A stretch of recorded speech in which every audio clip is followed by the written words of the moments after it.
마가복음 16장 12절 13절 말씀입니다. 그 후에 그들 중 두 사람이 걸어서 시골로 갈 때에 예수께서 다른 모양으로 그들에게 나타나시니 두 사람이 가서 남은 제자들에게 알리었으되 역시 믿지 아니하니라. 아멘. 예수님의 십자가 죽음과 부활에 대해서 제자들의 반응은 다양하게 나타납니다. 예수님 십자가 지고 골고다 올라가실 때 요한이라는 제자 이외에는 모두 다 모습을 보이지 않습니다. 애꿎은 구레네 시몬이 대신 십자가를 지고 갑니다. 또 예수님 십자가 달려 돌아가시고 장례를 치를 일이 남아있는데 그때 11제자는 다 숨어서 얼굴을 보이지 않고 아리마대 요셉과 니고데모라는 숨은 제자가 예수님의 장례를 치러 드립니다.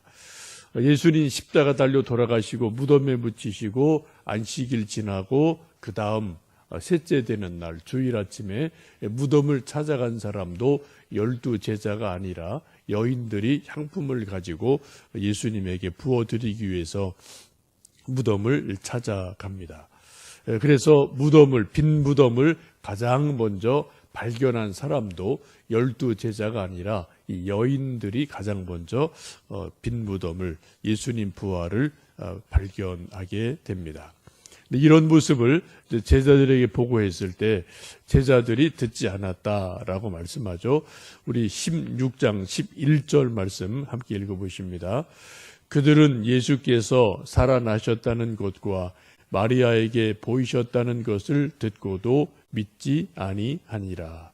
12제자를 말합니다. 그들은 예수님 살아나셨다는 이런 마리아의 말, 여러 여인들의 말을 분명히 들었음에도 불구하고 믿지 않았다라고 말씀합니다. 나중에 그나마 베드로와 요한이 예수님의 무덤을 향해서 달려가는 모습이 요한복음에 보면은 기록이 되어 있습니다. 오늘 함께 읽으신 본문은 엠마오로 가는 두 제자를 말씀하고 있습니다.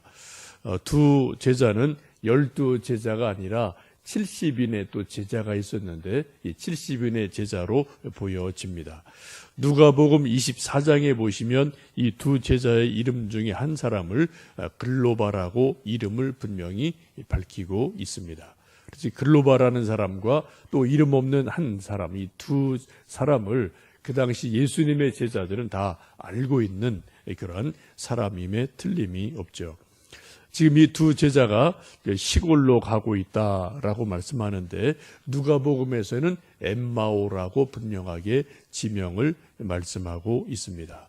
고향 엠마오로 내려가면서 두 제자가 서로 예수님의 십자가 죽으심, 부활하심 이런 얘기를 서로 주거니 받거니 하고 있는 가운데 이제 고향인 엠마오로 걸어갑니다.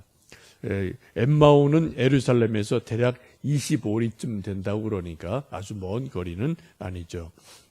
이게 두 제자가 서로 이야기를 하면서 슬픈 마음으로 엠마오를 향해 걸어가고 있을 때 예수님께서 다른 모양으로 나타나셨다라고 말씀하죠. 12절 보시면 우리 12절 같이 읽습니다.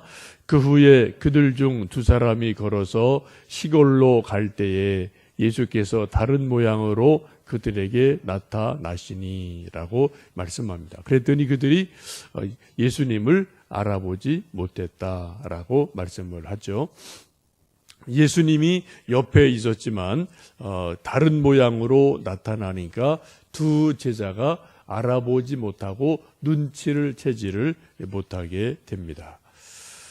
누가복음에 보시면 그들이 눈이 가려 예수님을 알아보지 못했다라고 말씀을 합니다.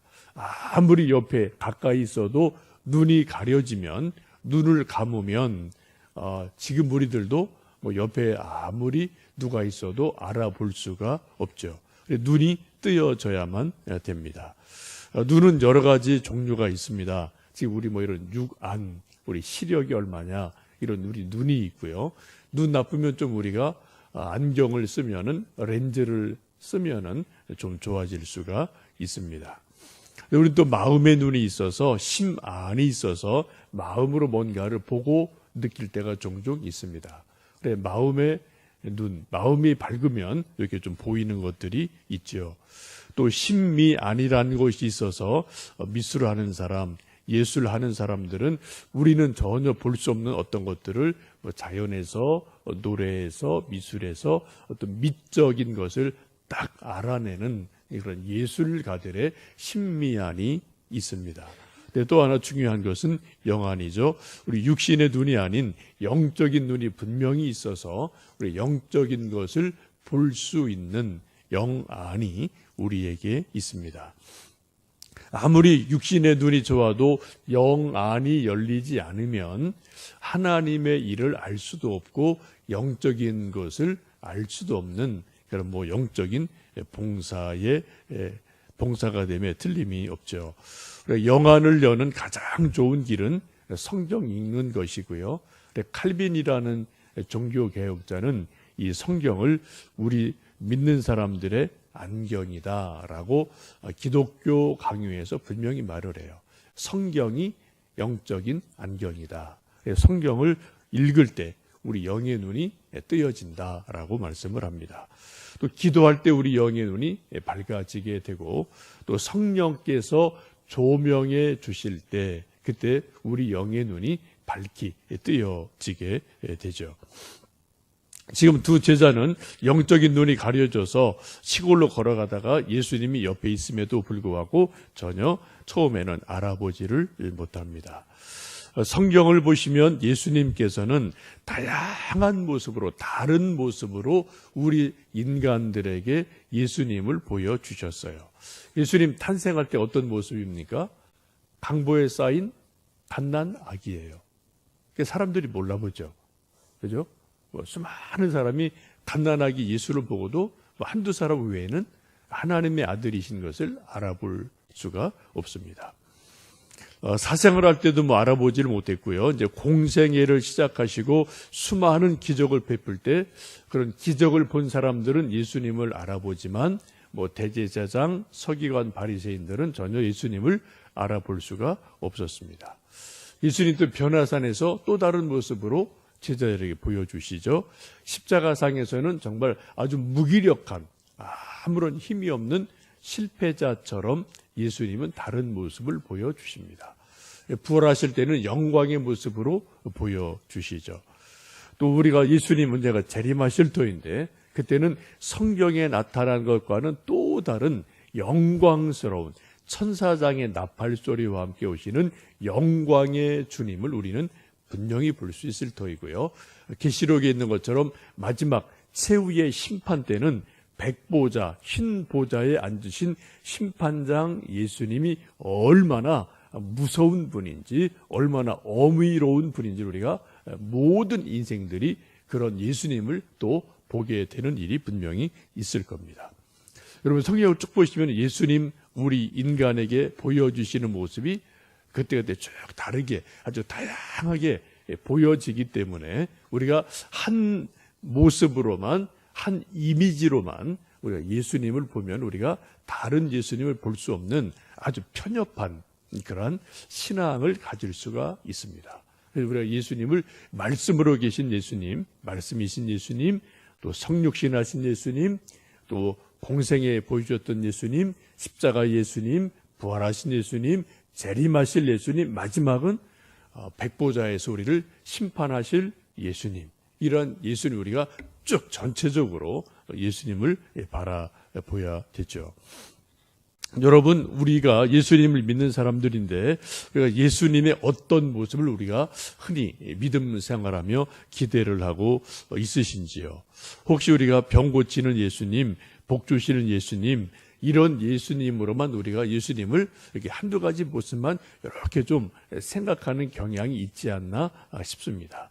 분명히 성경에 나타난 예수님의 모습이지만 예수님이 또 성경에서 우리에게 보여주시는 또 다른 모습은 우리에게 고난을 기대하는 예수님, 또 눈물을 기대하는 예수님, 또 때로 십자가를 지기를 기대하는 예수님, 그런 또 다른 모습으로 우리에게 예수님이 보여지실 때가 있습니다.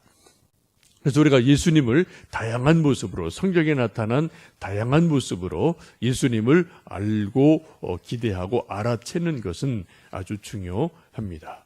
지금 우리가 읽었던 12절, 13절 말씀 보시면 부활의 예수님이 나타나시자 제자들이 그 예수님을 알아채지를 못합니다. 그러다 결국 이제 알아보고 나서 13절에 있는 것처럼 두 사람이 가서 남은 제자들에게 알리었으되 역시 믿지 않았다라고 말씀을 하죠. 11절에는 마리아와 여인들이 가서 예수님 부활하셨어요 라고 말했지만 그들이 듣고도 믿지 아니했습니다. 13절 보시면은 엠마오 가는 두 제자가 예수님 부활을 목격하고 다시 말했지만 그들이 역시 믿지 아니했다라고 말씀을 합니다. 여러분 참 믿는다는 게 쉬우면서도 쉽지 않은 거죠. 저나 여러분 다 예수님 믿습니다. 그러니까 이 아침 새벽에 다 나와서 찬송 부르고 성경 읽고 말씀 듣고 기도를 하죠. 여러분 우리가 예수님 믿는다는 게 뭘까요? 한번 곰곰이 생각을 해보십시오. 오늘 성경은 제자들이 여인들의 말을 듣고도 안 믿었다. 엠마오 가는 두 제자 말을 듣고도 역시 믿지 않더라라는 말씀을 성경을 보면 하십니다. 우리가 참 믿는다는 것은 적어도 네 가지를 생각하셔야만 됩니다. 성경을 쭉 보시면 첫 번째는 마음으로 믿는 게 있어요. 그죠? 마음으로 믿어 의에 이르고, 두 번째는 입으로 시인하여 구원에 이릅니다. 첫 번째는 정말 마음으로 믿는 거죠. 두 번째는 입으로 나 정말 믿어. 입으로 시인하는 겁니다. 세 번째는 어떻게 해요? 삶으로 그렇게 살아가는 겁니다. 순종하는 겁니다. 네 번째는 증언하는 겁니다. 다른 사람들에게, 가족들에게 예수님 나 진짜 믿어. 예수님 이런 분이야. 예수님 믿으면 이렇게 돼. 예수님 약속이 이런 게 있어. 지금 우리가 현재적이지 않지만 앞으로 예수님 오실 거 미래적으로 예수님의 재림 분명히 있습니다. 그리고 또 믿는 믿음의 가장 중요한 기다림이지 않습니까? 또 예수님의 백보다 채우실 바 분명히 있습니다. 그리고 영원한 천국이 있지 않습니까? 우리가 지금 오늘 지금 당장 우리 현실에서는 볼 수 없지만 미래적으로 성경이 약속하는 예수님 약속하신 그 말씀을 우리가 분명히 믿고 또 그런 사실을 사람들에게 증언할 때 그때 비로소 우리 믿음이 온전해지고 진짜 믿는다라고 말할 수 있게 됩니다. 네 가지요. 마음으로 믿어 의에 이릅니다. 첫 번째. 두 번째, 입으로 시인해서 구원을 얻습니다. 세 번째, 그렇게 내가 믿는 대로 살아가는 겁니다. 삶이 있습니다. 네 번째는 그 믿는 것을 다른 사람에게 증언해서 또 다른 사람이 믿도록 하는 것. 이렇게 될 때 진짜 믿음의 역사가 나타나고 진짜 믿는다라고 말씀할 수 있겠죠. 고린도전서 12장은 은사의 장입니다. 성령의 은사의 장인데 거기 보면은 맨 처음 나오는 것이 성령의 은사가 지혜의 말씀, 지식의 말씀, 세 번째가 믿음이에요. 여러분 믿음은 하나님의 선물입니다. 성령의 은사입니다.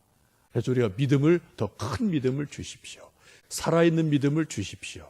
성령님 내게 믿음의 역사를 허락해 주십시오라고 우리가 믿음을 주시기를, 살아있는 믿음, 큰 믿음 주시기를 우리가 계속 성령님께 기도하는 것은 아주 중요한 일임에 틀림이 없습니다. 오늘도 우리가 하루 살면서 그런 믿음을 나에게 주십시오 생각하시고 기도하시고 또 네 가지 마음으로 믿는 것, 입으로 시인하는 것, 삶으로 살아내는 것, 입으로 믿는 것을 증언하고 전도하는 것, 이 믿음의 과정을 또 생각해 보시면서 그렇게 복되게 살아가시는 하루 되시기를 축복합니다. 함께 기도하겠습니다.